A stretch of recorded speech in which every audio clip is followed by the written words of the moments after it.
When you have a pocket pair in the hole, whether it be deuces or pocket aces, obviously the dream flop is when you flop three of a kind or, sometimes a full house.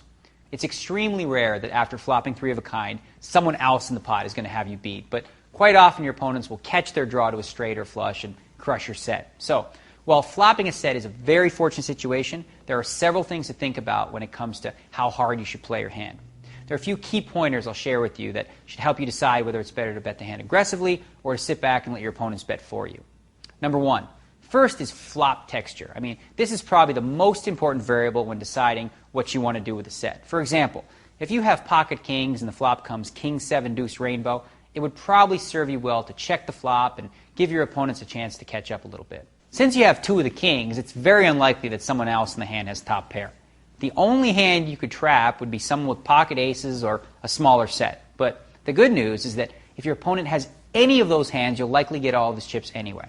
Now, what if the flop comes queen, 10, 8 with two of a suit and you have pocket tens? Well, this is what's known as an action flop. 3 cards straight on board as well as a flush draw. Not to mention the fact that players will generally play higher cards that will connect with the board like this.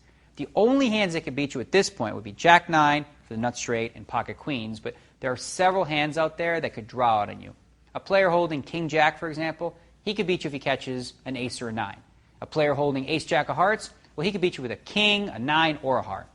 With a set in this situation, there's no need to slow play your hand since your opponents will likely call if they have any piece of the board. You should play the hand pretty aggressively.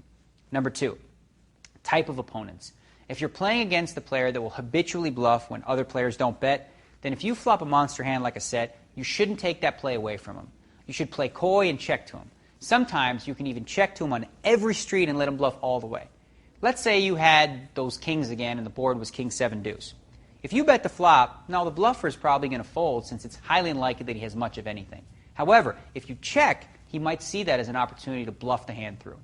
Conversely, if you're up against the player who will not bet with a draw, there's just no sense looking to trap him. Bet your set and hope that he found a hand good enough to call you. Number 3, position. Where you're seated at the table when you flop a set will have a big influence on how you should play it.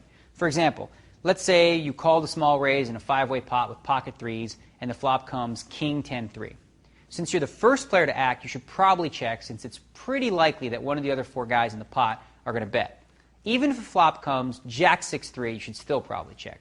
If no one bets, well, that's not so bad either. If the turn comes an ace, for example, you'll likely now be able to trap a player with ace, king for even more money. Now, if you're in the last position, everything changes. You'll get a chance to see what everyone does first, so there's really no risk of the flop being checked around. If everyone checks to you, bet.